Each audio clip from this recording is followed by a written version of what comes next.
उस पेड़ के पास जाने का फैसला करता है। जैसे ही वह पेड़ के करीब पहुंचता है, हवा अचानक थम जाती है, वातावरण भारी हो जाता है और चारों तरफ एक अजीब सा सन्नाटा छा जाता है। पेड़ की जड़ें उसे घेरने लगती हैं और तभी इंदिरा की भयानक आकृति प्रकट होती है। सदियों से इस पेड़ में कैद इंदिरा अब आजाद है और आत्मा की भूखी है। मनीष और इंदिरा के बीच की यह मुठभेड़ सिर्फ एक इंसान और आत्मा की लड़ाई नहीं है, बल्कि यह उस श्राप की गहराइयों को उजागर करती है जिसने गांव वालों के दिलों में सदियों से खौफ पैदा किया है। तो क्या आप इस श्रापित बरगद के भयानक रहस्य को जानने के लिए तैयार हैं? कहानी को शुरू से अंत तक सुनिएगा। डर और खौफ का एहसास होने वाला है दोस्तों। अगर आपका दिल कमजोर है या आपको ज्यादा डर लगता है तो कहानी को बिल्कुल अकेले न सुने। तो चलिए अब ये कहानी मेरी जुबानी सुनते हैं। कहानी शुरू करने से पहले अगर आप हमारे साथ नए जुड़े हैं तो चैनल को सब्सक्राइब करके बेल आइकॉन को ऑन कर लीजिए ताकि हमारी हर अगली कहानी सीधे आप तक पहुंच सके। और अब बिना किसी देरी के चलिए आज की इस खौफनाक कहानी की शुरुआत करते हैं। आज मैं आपको अपने गांव में घटी एक सच्ची घटना सुनाने जा रहा हूं। मेरे गांव के बाहर एक बहुत ही पुराना बरगद का पेड़ था। गांव में हरियाली और खुशहाली थी, खेत लहराते थे और जीवन में सब कुछ सही चल रहा था। लेकिन एक दिन कुछ ऐसा हुआ जिसने मेरे गांव को बदल कर रख दिया, मानो किसी की बुरी नजर लग गई हो। मेरा गांव पूरी तरह से सूख गया, बंजर और वीरान हो गया। उस दिन को जब भी याद करता हूं तो मेरी रूह कांप जाती है। गांव के बाहर वह पुराना और विशाल बरगद का पेड़ जिसकी जड़ें धरती में इतनी गहराई तक फैली थीं कि ऐसा लगता था मानो सदियों से यह धरती की सारी रहस्यमय शक्तियों को अपने अंदर समेटे हुए हो। इसकी शाखाएं इतनी घनी थीं कि दिन के समय भी वहां अंधेरा छाया रहता था। इस पेड़ के पास से गुजरने वाले लोग अक्सर ठंडी हवा के झोंके और एक अजीब सी सिहरन महसूस करते थे। ऐसा लगता था मानो पेड़ के भीतर कुछ छिपा हो जो उन्हें देख रहा हो।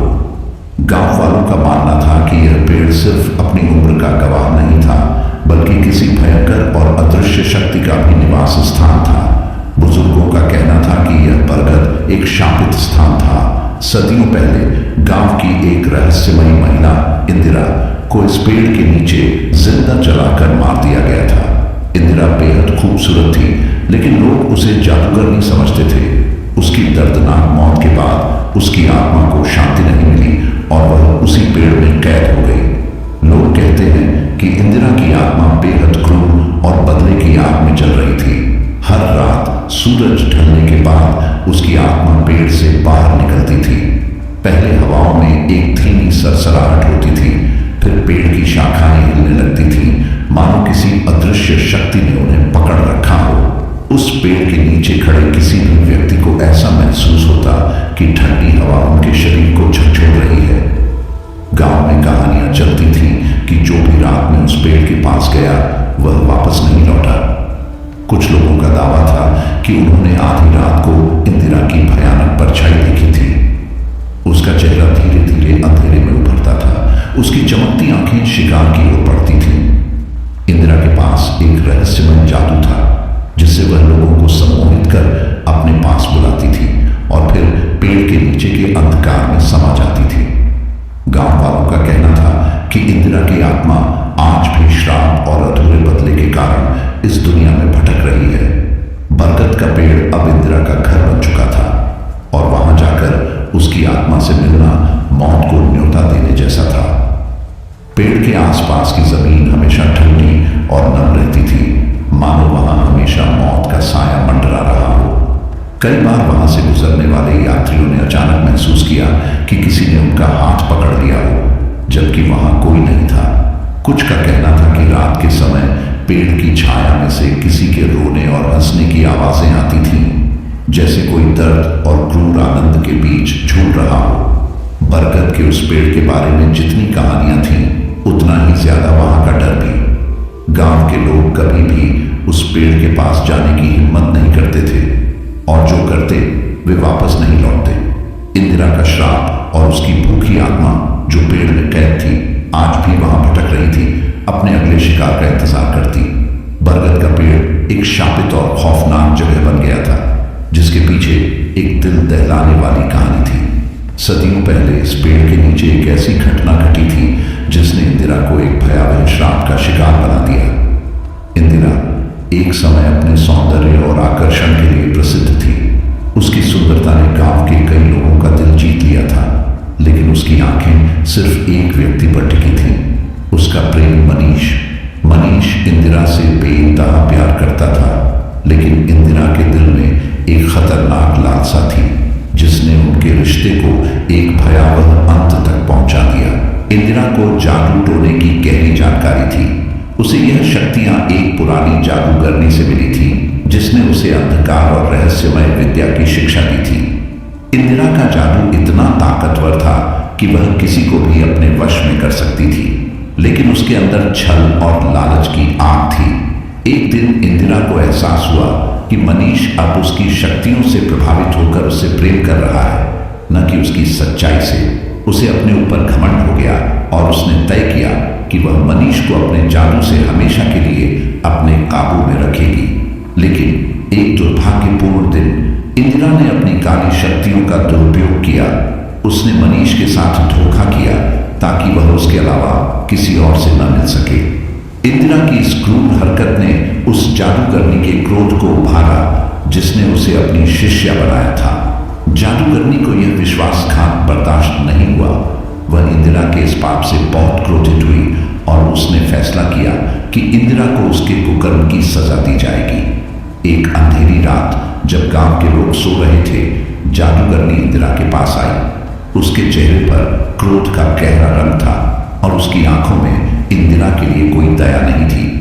उसने इंदिरा को श्राप दिया जो उसे कभी न खत्म होने वाले दुख और पीड़ा में जकड़ने वाला था। जादूगरनी ने अपने मंत्रों से इंदिरा को कभी न मरने की सजा दी। उसे बताया गया कि वह मरकर भी मरेगी नहीं, बल्कि उसकी आत्मा इस धरती पर बंधी रहेगी, इस विशाल बरगद के पेड़ में कैद होकर, जहां उसकी करामात और विश्वासघात हुआ था। इंदिरा को इस पेड़ के साथ हमेशा के लिए जोड़ दिया गया। जादूगरनी ने उसे बरगद के पेड़ में कैद कर दिया, जहां उसकी आत्मा को कभी शांति नहीं मिलेगी। लेकिन श्राप यहीं खत्म नहीं हुआ था। जादूगरनी ने इंदिरा को और भी क्रूर श्राप दिया। वह हर पूर्णिमा की रात को इस कैद से बाहर आएगी, लेकिन एक भूखी आत्मा की तरह जो अपने गुनाहों के कारण तड़प रही होगी। उसे हर पूर्णिमा की रात किसी को अपना शिकार बनाना होगा ताकि उसकी पीड़ा थोड़ी कम हो सके। परंतु हर बार जब वह किसी निर्दोष को मारती, उसकी आत्मा और ज्यादा पापों में जकड़ जाती। यह श्राप इंदिरा के लिए कभी न खत्म होने वाली यातना था। उसे न तो मरने का हक था न जीने का। उसकी आत्मा हमेशा अधूरी और त्रस्त रहती थी। वह हर पूर्णिमा को अपनी कैद से बाहर निकलकर किसी न किसी को अपनी भूख और क्रोध का शिकार बना लेती। गांव वाले जानते थे कि पूर्णिमा की रातें सबसे खतरनाक होती हैं। इस रात बरगद के पेड़ के आसपास का क्षेत्र एक रहस्यमयी धुंध से ढक जाता था। हवा में एक ठंडी सनसनाहट फैल जाती और पेड़ की शाखाएं अपने आप हिलने लगती। उन रातों में इंदिरा की आत्मा पेड़ से बाहर निकलती और अंधेरे में किसी को ढूंढने लगती जिसे वह अपने श्राप की बलि चढ़ा सके। इंदिरा का श्राप सिर्फ उसके लिए ही नहीं, बल्कि गांव के लोगों के लिए भी एक अभिशाप था। लोग पूर्णिमा की रात में अपने घरों से बाहर निकलने से डरते थे, क्योंकि वे जानते थे कि अगर इंदिरा की नजर उन पर पड़ गई तो उनकी मौत निश्चित थी। लेकिन सबसे बड़ी पीड़ा इंदिरा की थी। वह हर बार जब किसी को मारती तो उसकी आत्मा और भी ज्यादा अंधकार में धंस जाती। उसे अपने किए गए पापों का एहसास होता, लेकिन वह अपने श्राप से मुक्त नहीं हो सकती थी। यह श्राप इंदिरा के लिए एक अंतहीन दुर्स्वप्न बन चुका था। वह अब सिर्फ एक भूखी तड़पती हुई आत्मा थी जो कभी चैन नहीं पा सकती थी। बरगद का पेड़ अब न सिर्फ उसकी कैदगाह था, बल्कि उसकी पापमयी यात्रा का प्रतीक भी बन चुका था। इंदिरा की आत्मा हर पूर्णिमा की रात इसी पेड़ के नीचे जाग जाती थी और उसकी त्रासदी और दर्द का अंत कभी नहीं हो सकता था। उस रात गांव के सभी लोग गहरी नींद में डूबे थे, लेकिन मनीष के मन में बरगद के पेड़ को लेकर उठी जिज्ञासा थम नहीं रही थी। गांव के बुजुर्गों की पुरानी कहानियों को उसने कई बार सुना था। लेकिन उसे यह सब सिर्फ मनगढ़ंत बातें लगती थी। दोस्तों के बार बार कहने और चुनौती देने पर उसने आखिरकार ठान लिया कि वह इस डर को झूठा साबित करके दिखाएगा। मनीष ने खुद को समझाया, कैसी चुड़ैल, कैसा श्राप, यह सब सिर्फ अंधविश्वास है, मैं इस सब पर यकीन नहीं करता। और इस साहस से भरा वह उस रात अकेला बरगद के पेड़ की ओर निकल पड़ा। जैसे ही मनीष पेड़ के करीब पहुंचा, वातावरण में अचानक एक भयानक बदलाव आ गया। हवा जो पहले ठंडी और हल्की चल रही थी, अचानक रुक गई। पेड़ के चारों ओर घना सन्नाटा छा गया, मानो प्रकृति भी उसे इस खतरे से आगाह कर रही हो। आसमान में काले बादल उमड़ने लगे और चांद का रंग अचानक खून की तरह लाल हो गया। उसकी रक्तिम किरणें चारों ओर फैलने लगी, मानो पूरी दुनिया को खून में डुबाने की चेतावनी दे रही हो। मनीष की सांसें तेज हो गई, लेकिन उसने खुद को संभालते हुए आगे बढ़ना जारी रखा। बरगद के पेड़ की शाखाएं धीरे धीरे हिलने लगी, जैसे कोई अदृश्य शक्ति उन्हें अपनी मर्जी से हिला रही हो। मनीष ने महसूस किया कि हवा में अब एक अजीब सी ठंडक आ चुकी थी। उसकी पीठ से पसीना बहने लगा और उसकी उंगलियां ठंड से अकड़ने लगी। उसे एक अजीब सा एहसास हुआ, जैसे वह किसी अदृश्य निगाहों से घूरा जा रहा हो। उसने अपनी सांसें रोककर चारों ओर देखा, लेकिन वहां कोई नहीं था, सिर्फ अंधकार और उस पेड़ की रहस्यमयी हरकतें। अचानक पेड़ की जड़ें जमीन से बाहर निकलने लगी। वे लहराते हुए ऊपर की ओर उठी, जैसे किसी जीवित प्राणी की भुजाएं हों जो अपना शिकार पकड़ने के लिए तैयार हो। मनीष अब तक भयभीत हो चुका था, लेकिन उसके कदम पीछे हटने की बजाय जैसे जमीन में चढ़ गए थे। उसकी हिम्मत धीरे धीरे चूर हो रही थी। तभी अंधेरे की गहराइयों से एक काली छाया उभरी। यह छाया धीरे धीरे आकार ले रही थी और मनीष ने देखा कि यह वही थी, इंदिरा, बरगद की चुड़ैल। इंदिरा का चेहरा इतना विकृत था कि देखते ही मनीष की हिम्मत जवाब दे गई। उसकी आंखें पूरी तरह से काली थीं, जिसमें कोई जीवन या आत्मा नहीं दिखती थी, सिर्फ एक खालीपन जो उसके अंदर छिपे अंधकार का प्रतीक था। उसका चेहरा गहरे घावों और जले हुए निशानों से भरा हुआ था, जो उसे और भी भयानक बना रहे थे। उसकी त्वचा इतनी पीली थी मानो उसने सदियों से रोशनी नहीं देखी हो। उसकी नुकीली और लंबी उंगलियां पेड़ की शाखाओं जैसी लगती थी, जो किसी की आत्मा को चीरने के लिए बेताब थी। इंदिरा की परछाई मनीष के करीब आती जा रही थी। उसकी चाल धीमी लेकिन निश्चित थी, मानो उसे पता था कि मनीष भाग नहीं सकता। मनीष की सांसें रुक गई, उसकी आंखें फटी की फटी रह गई। वह हिल भी नहीं पा रहा था। इंदिरा ने अपनी नुकीली उंगलियां मनीष की ओर उठाई और जमीन पर झुककर कुछ अजीबोगरीब मंत्र बड़बड़ाने लगी। उसकी आवाज इतनी गहरी और भयावह थी कि मनीष का खून जैसे जम गया। उसकी रीढ़ की हड्डी में एक सिहरन दौड़ गई और उसके हाथ पैर सुन्न हो गए। वह समझ चुका था कि वह किसी सामान्य इंसान या प्राणी के सामने नहीं, बल्कि किसी अदृश्य और दुष्ट शक्ति के सामने खड़ा है। इंदिरा के मुंह से जो शब्द निकल रहे थे वे इंसानी भाषा के नहीं लगते थे। मनीष ने महसूस किया कि जैसे जैसे वह मंत्र बुदबुदा रही थी, पेड़ की शाखाएं और तेजी से हिलने लगी। वे अब उसकी ओर बढ़ रही थी। एक शाखा मनीष के करीब आकर उसके चेहरे से कुछ इंच दूर रुक गई, जैसे किसी शिकारी ने अपने शिकार को पकड़ लिया हो। पेड़ की जड़ें उसकी टांगों के चारों ओर कसने लगी। मनीष ने भागने की कोशिश की, लेकिन उसकी टांगें जमीन से बंधी हुई महसूस हुई। पेड़ की शाखाओं ने मनीष को घेर लिया और वह पूरी तरह इंदिरा के जाल में फंस चुका था। मनीष ने अपनी पूरी ताकत लगाकर चीखने की कोशिश की, लेकिन उसकी आवाज बाहर नहीं निकल पाई। उसे ऐसा लगा जैसे किसी ने उसकी आवाज को भी जकड़ लिया हो। उसकी आंखों के सामने अंधेरा छाने लगा। इंदिरा की आंखें अब और ज्यादा चमकने लगी। उसकी भयावह हंसी गूंजने लगी और पेड़ की शाखाएं मनीष के चारों ओर और कसती जा रही थी। हर बार जब इंदिरा कुछ कहती, मनीष के शरीर से एक हल्की रोशनी निकलती और पेड़ में समा जाती। वह पूरी तरह इंदिरा की जादुई गिरफ्त में था। उसकी आत्मा को धीरे धीरे पेड़ के अंदर खींचा जा रहा था, जैसे पेड़ उसकी जिंदगी को निगल रहा हो। इंदिरा की काली और खाली आंखें आखिरी बार मनीष को घूरते हुए एक खौफनाक हंसी में डूबी और फिर अचानक वह और पेड़ की शाखाएं हवा में लुप्त हो गई। मनीष का शरीर अब वहां नहीं था, केवल उसके पद चिन्ह जो बरगद के पास तक जाते थे और वहां से गायब हो जाते थे। गांव के लोगों को अगली सुबह उसकी कोई निशानी नहीं मिली, सिवाय पेड़ के नीचे फैली ठंडी धुंध और पेड़ की शाखाओं से निकलने वाली धीमी भयावह सरसराहट के। जैसे ही इंदिरा ने अपने नुकीले और विकृत हाथ उठाए, हवा में अचानक एक अजीब सी कंपी फैल गई। उसकी उंगलियों से निकली अंधेरे की किरणें आसपास की फिजा को अपनी पकड़ में ले रही थी। इंदिरा के होंठ धीरे धीरे हिलने लगे और उसके मुंह से अजीब और अनजानी भाषा के भयानक मंत्र फूटने लगे। ये शब्द ऐसे थे जैसे धरती के सबसे गहरे और घिनौने अंधकार से उठे हों। मंत्रों की गूंज हवा में फैल गई और आसपास का वातावरण एक रहस्यमय शक्ति से भर उठा। पेड़ की शाखाएं और जड़ें जैसे इंदिरा की आवाज से जाग उठी, एक एक कर हवा में ऊपर उठने लगी, मानो किसी अदृश्य शक्ति ने उन्हें अपनी मर्जी से संचालित कर दिया हो। अचानक इंदिरा की आंखों से काले धुएं के बादल निकलने लगे, जो चारों ओर फैल गए और अंधकार को और गहरा बना दिया। मनीष, जो इंदिरा के सामने खड़ा था, अब इस डरावने दृश्य में पूरी तरह फंस चुका था। उसकी आंखें चौड़ी हो गई और उसका शरीर ठंड से कांपने लगा।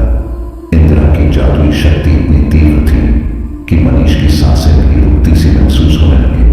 उसका हर कदम पीछे हटने की कोशिश करता, लेकिन पैरों ने जैसे जमीन में जड़ें जमा ली थी। इंदिरा के मंत्रों की शक्ति अब और भयानक रूप धारण कर चुकी थी। हवा में बिजली जैसी चमकदार लकीरें दौड़ने लगी और धरती के अंदर से गूंजती हुई ध्वनि उठने लगी, जैसे कई आत्माएं अपने बंधन से आजाद होने की कोशिश कर रही हों। इंदिरा के चारों ओर एक खौफनाक ऊर्जा का चक्र बनने लगा, जो धीरे धीरे बड़ा होता गया। उसके आसपास की हवा घनी और मुझे हो गई और पेड़ की जड़ें अब जमीन से पूरी तरह बाहर निकल आई। वे लहराती हुई मनीष के पास आकर उसकी ओर बढ़ने लगी। हर शाखा और हर जड़ से एक अजीब सी चमक निकल रही थी, जो इंदिरा के मंत्रों के साथ समझ रही थी। मनीष की घबराहट अब चल रही थी। उसकी धड़कन इतनी तेज हो गई कि उसे लगा उसकी छाती फट जाएगी। जैसे ही इंदिरा ने अपनी उंगलियां उसकी तरफ इशारा करते हुए आगे बढ़ी, मनीष ने देखा कि उसके हाथों के इर्द गिर्द एक गहरे काले रंग का घना धुंध बना हुआ। उस धुंध से ठंडी लपटें निकलने लगी, जो जमीन पर छूते हुए मिट्टी को जलाने लगी, लेकिन उसमें से कोई धुआं नहीं निकल रहा था, बस एक सुलगती हुई सिमरन। मनीष ने महसूस किया कि उसकी त्वचा पर उस ठंडी लपट का असर होने लगा है। उसकी त्वचा पर जलन महसूस होने लगी और उसे ऐसा लगने लगा मानो उसकी अपने शरीर से बाहर खींची जा रही हो। इंदिरा ने जोर से हंसते हुए एक और खौफनाक मंत्र का उच्चारण किया और तभी हवा में बिजली कड़कने लगी। आसमान से तीव्र नीले चमकदार किरण सीधे पर्वत की पेड़ पड़ी, जिससे पेड़ की शाखाएं और ज्यादा विकृत और जीवित महसूस होने लगी। जैसे जैसे पूरा गूंजते गए, पेड़ की शाखाएं और जड़ें अब मनीष के चारों ओर पूरी तरह से फैलने लगी। उसकी आवाज को जैसे किसी अदृश्य शक्ति ने कैद कर दिया था। वो चीखना चाहता था, लेकिन कोई आवाज बाहर नहीं निकल रही थी। मनीष की आंखों के सामने अब सिर्फ अंधकार और इंदिरा का विकृत चेहरा था। इंदिरा की काली और खाली आंखें चमकने लगी और उसकी आंखों से एक लाल चमकदार रोशनी निकलकर मनीष की ओर सीधी दौड़ी। मनीष ने कोशिश की कि वह उस रोशनी से बच सके, लेकिन वह पूरी तरह जकड़ चुका था। जैसे ही वह लाल रोशनी मनीष से टकराई, उसने महसूस किया कि उसकी आत्मा को कोई अदृश्य हाथ खींच रहा है। उसकी आंखों के सामने अंधेरा छा गया और उसकी सारी ऊर्जा जैसे इंदिरा के हाथों में चली गई हो। इंदिरा अब पूरी तरह से अपने श्रापित जादू में लीन थी। उसने जमीन पर घुटने टेक कर एक अंतिम मंत्र का उच्चारण किया। तभी मनीष के शरीर से एक हल्की सी धुंध निकली। यह धुंध उसकी आत्मा थी, जिसे इंदिरा ने जादू से बांध लिया था। जैसे ही आत्मा बाहर निकली, इंदिरा ने अपनी उंगलियों से उसे पकड़ लिया और उसे पेड़ की जड़ों में खींच लिया। पेड़ की जड़ें उस आत्मा को लपेटते हुए अपने अंदर समा गई। इंदिरा की आंखों में एक भयानक संतोष दिखाई दिया। मनीष अब सिर्फ एक खाली शरीर था, जो पेड़ के नीचे निढाल पड़ा था। उसकी आत्मा अब इंदिरा के श्राप का हिस्सा बन चुकी थी और पेड़ में हमेशा के लिए कैद हो गई थी। गांव के लोग मानते थे कि समय के साथ सब कुछ बदल जाता है, लेकिन बरगद का पेड़ और उसमें बसी इंदिरा का डर सदियों बाद भी ज्यों का त्यों बना हुआ था। गांव की कई पीढ़ियां गुजर गई, लेकिन उस खौफनाक रात की कहानियां हर नई पीढ़ी के कानों में धीरे धीरे गूंज रही थी।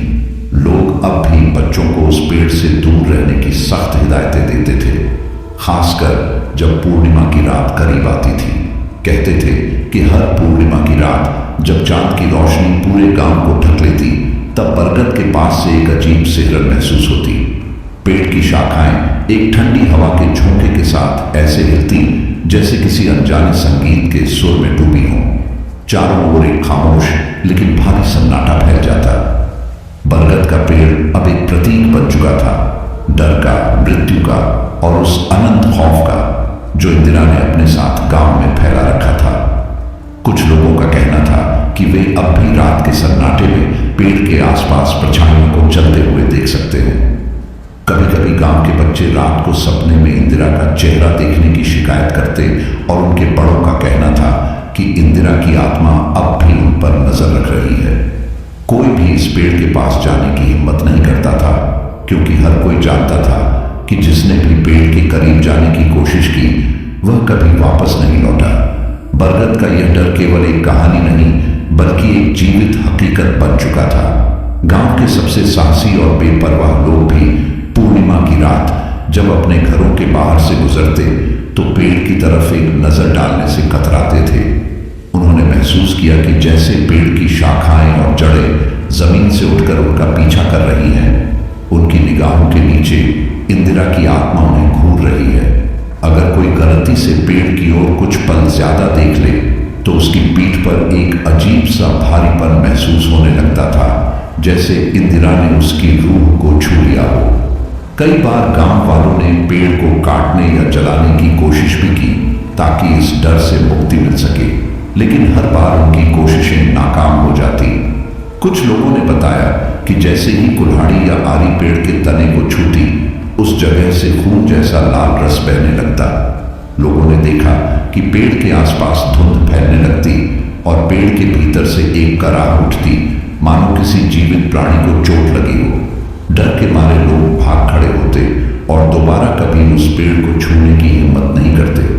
गांव के बड़े बुजुर्गों का मानना था कि पेड़ में इंदिरा की आत्मा का वास इतना गहरा था कि उसे नष्ट करना असंभव था।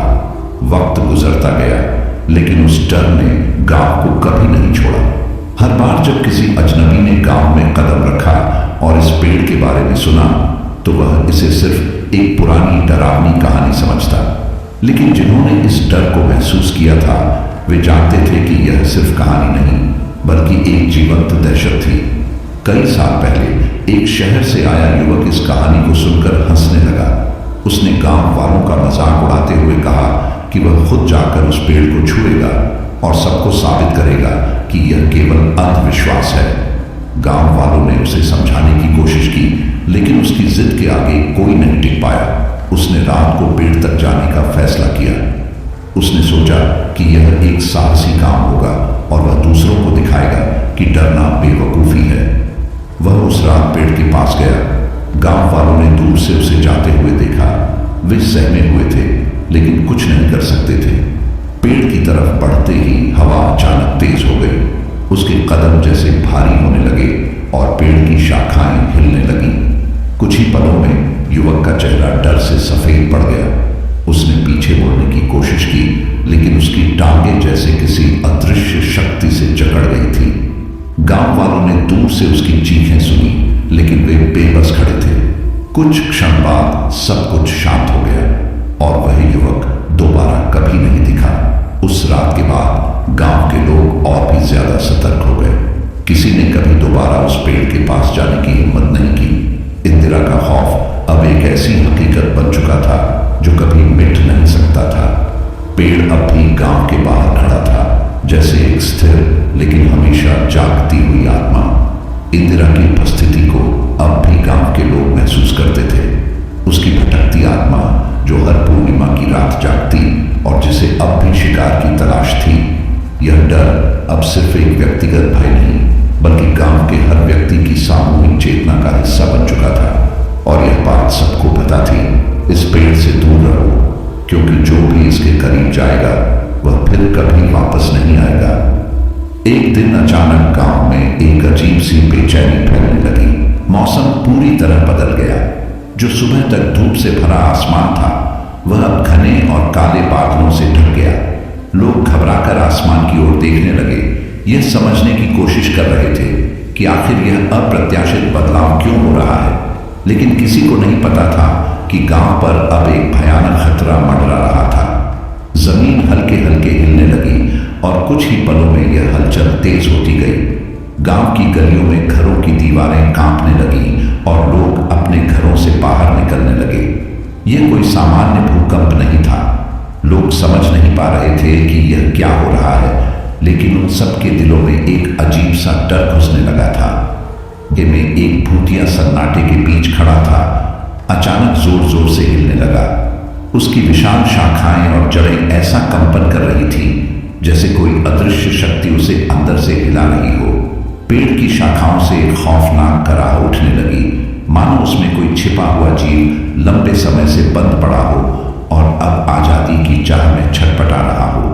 पेड़ की पत्तियां तेजी से गिरने लगी और हवा में सूखी पत्तियों का भंवर बन गया। चारों ओर धूल और अंधेरा छा गया था, जिससे लोगों की निगाहें धुंधली हो गईं। पेड़ के अंदर से एक भयानक आवाज गूंजने लगी, जिसने पूरे गांव को कांपने पर मजबूर कर दिया। यह कोई सामान्य आवाज नहीं थी, बल्कि एक गहरी, कर्कश और भयावह चीख थी जो चारों ओर गूंज रही थी।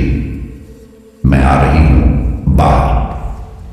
वह आवाज इतनी गहरी थी कि लोगों के दिलों में कंपी दौड़ गई। यह आवाज इंदिरा की थी, वह चुड़ैल जिसकी कहानियां गांव वालों को हमेशा डराती रही थी। गांव के बुजुर्गों ने कई बार चेतावनी दी थी कि अगर इंदिरा कभी बाहर निकली तो वह पूरे गांव को अपने खौफ में जकड़ लेगी। और आज वह चेतावनी हकीकत में बदल रही थी। पेड़ जोर जोर से कंपन करने लगा, उसकी जड़ें जमीन से बाहर निकलने लगी और चारों ओर फैलने लगी। पूरे गांव में धरती कांप रही थी। लोग डर से कांपते हुए पेड़ से दूर भागने लगे, लेकिन उनकी नजरें उस भयानक दृश्य से हट नहीं रही थी। पेड़ की मोटी और कठोर छालें अचानक चटकने लगी। पेड़ का तना बीच से फटने लगा, मानो कोई ताकत उसे दोनों तरफ से खींच रही हो। हवा में बिजली की चमक के साथ जमीन से एक तेज आवाज उठी, मानो धरती की गहराइयों से कोई शक्ति फूट रही हो। अचानक पेड़ के बीच से एक भयानक छाया उभरी। वह छाया धीरे धीरे आकार लेने लगी और उसमें से एक डरावनी आकृति बाहर आई। यह इंदिरा थी, जिसे सदियों से बरगद के पेड़ में कैद कर दिया गया था, लेकिन आज वह अपनी कैद से आजाद हो गई थी।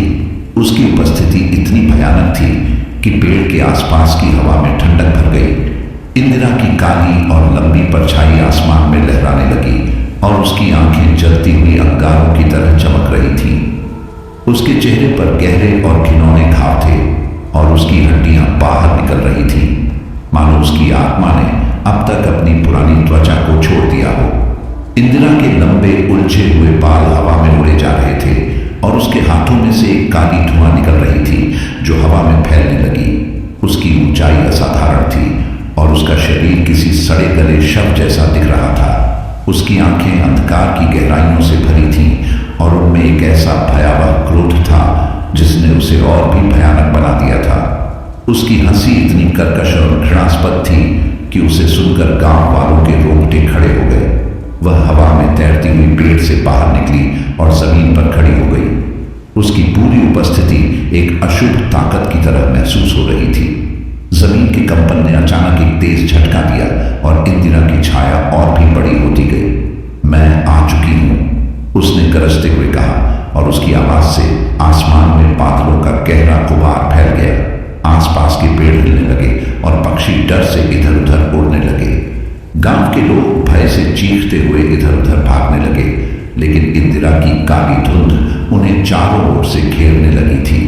उसकी शक्ति इतनी प्रबल थी कि उसके कदमों के नीचे जमीन दरकने लगी और जहां जहां उसकी छाया पड़ी वहां मिट्टी काली और सूखी हो गई। गांव वालों ने देखा कि पेड़ अब पूरी तरह से फट चुका था और उसमें से एक अजीब सी काली रोशनी निकल रही थी जो चारों ओर फैलती जा रही थी। इंदिरा के हर कदम के साथ हवा और भारी होती जा रही थी। गांव पर अब एक अभूतपूर्व खौफ का साया मंडरा रहा था। यह सिर्फ एक शुरुआत थी। इंदिरा ने अपनी विकृत और भयानक हंसी के साथ गांव की तरफ देखा, मानो वह उन सभी आत्माओं की तलाश में हो जिन्हें वह अपने श्रापित संसार में ले जाना चाहती थी। बरगद के पेड़ के पास मनीष का जाना मानो उसकी किस्मत का आखिरी अध्याय लिखने जैसा था। वह आसपास के दोस्तों के चैलेंज और अपनी साहसी प्रवृत्ति के कारण उस पेड़ के पास गया जिसे गांव के लोग बरसों से श्रापित मानते थे। मनीष का मन विज्ञान और तर्क पर आधारित था, इसलिए उसने इन पुरानी कहानियों को महज डराने वाली लोक कथाएं समझा। लेकिन उसे नहीं पता था कि वह जिस दुनिया में कदम रखने जा रहा है वह किसी आम दुनिया की तरह नहीं थी। वह इंदिरा के श्रापित संसार का दरवाजा था जहां से अब तक कोई भी जीवित वापस नहीं आया। जैसे ही मनीष पेड़ के पास पहुंचा, उसे पेड़ की शाखाओं में एक अजीब सी हरकत महसूस हुई। हवा ने अचानक एक अजीब सन्नाटा ओढ़ लिया था और रात के अंधेरे में इंदिरा की मौजूदगी जैसे चारों ओर फैली हुई थी। मनीष को महसूस हुआ कि पेड़ सिर्फ एक जगह नहीं बल्कि एक जीवित प्राणी है।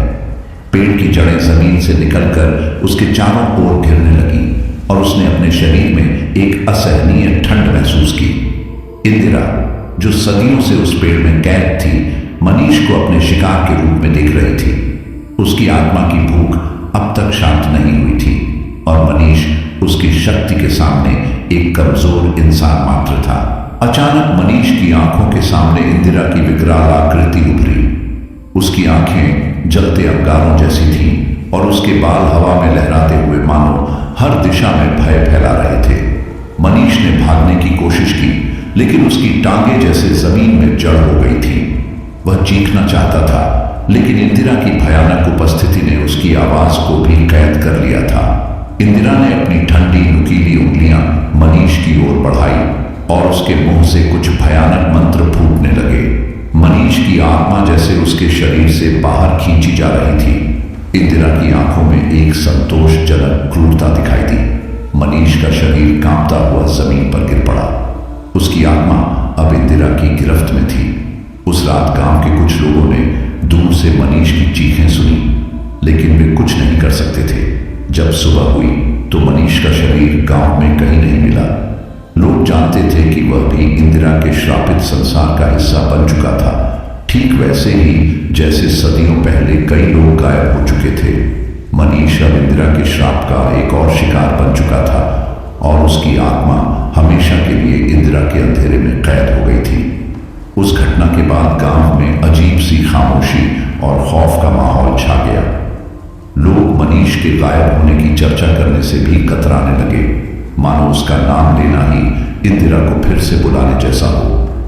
किसी ने भी मनीष के साथ हुए हादसे के बारे में खुलकर बात नहीं की, क्योंकि गांव में एक अघोषित डर था कि अगर इंदिरा को फिर से याद किया गया तो वह फिर से जाग जाएगी। अब गांव वाले बरगद की ओर देखने से भी डरने लगे थे। उस पेड़ के पास जाना तो दूर की बात, उसकी ओर मुड़कर देखना भी उन्हें मौत का बुलावा लगता था। बरगद का पेड़ अब एक काली भयानक उपस्थिति के रूप में गांव के किनारे खड़ा था। उसकी शाखाएं हमेशा एक सन्नाटे में लिपटी रहती थीं और रात को उसकी परछाई गांव के घरों तक फैलती दिखती थी। गांव में कोई भी उस पेड़ के पास जाने की हिम्मत नहीं करता था। अगर कभी गलती से कोई गांव का बच्चा पेड़ के बारे में बात करने लगता तो उसे तुरंत चुप कर दिया जाता। लोग उसे सावधान करते कि बरगद की चुड़ैल के नाम से भी उसका ध्यान आकर्षित हो सकता है और वह फिर से किसी को अपने श्रापित संसार में खींच ले जाएगी। दिन बीतते गए, लेकिन गांव का यह खौफ कम नहीं हुआ। लोग अब पेड़ के पास से गुजरते वक्त नजरें झुका लेते थे, जैसे कोई अदृश्य शक्ति उनके हर कदम पर नजर रख रही हो। बरगद अब सिर्फ एक पेड़ नहीं बल्कि एक भूतिया प्रतीक बन गया था, जिसके पास जाना मौत के मुंह में जाने जैसा था। गांव वालों के दिलों में इंदिरा का डर हर पल बना रहता था। यह डर अब सिर्फ एक पुरानी कहानी नहीं था, बल्कि एक जीवित सच्चाई थी जिसे हर कोई महसूस कर सकता था। गांव के बड़े बुजुर्गों ने अपने बच्चों और नाती पोतों को यह सिखाया कि वे उस पेड़ के पास कभी ना जाएं। वे बताते थे कि मनीष के साथ जो हुआ वह इंदिरा की भूखी आत्मा का काम था और वह अब भी किसी नए शिकार की तलाश में है। मनीष की मौत ने पूरे गांव के लोगों के दिलों में इस बात की पुष्टि कर दी थी कि इंदिरा का श्राप अब भी जिंदा था और उसकी शक्ति कभी कम नहीं हुई। हर पूर्णिमा की रात जब चांदनी गांव पर पड़ती तो लोग अपने घरों के दरवाजे और खिड़कियां बंद कर लेते। किसी भी अनहोनी से बचने के लिए वे विशेष पूजा करते ताकि इंदिरा उनके घरों तक न पहुंच सके। गांव का यह डर अब उनकी जीवन शैली का हिस्सा बन चुका था। बरगद की चुड़ैल ने मनीष को अपने श्रापित संसार में ले जाकर गांव वालों के दिलों में ऐसा खौफ भर दिया था जिससे कभी छुटकारा नहीं मिल सका।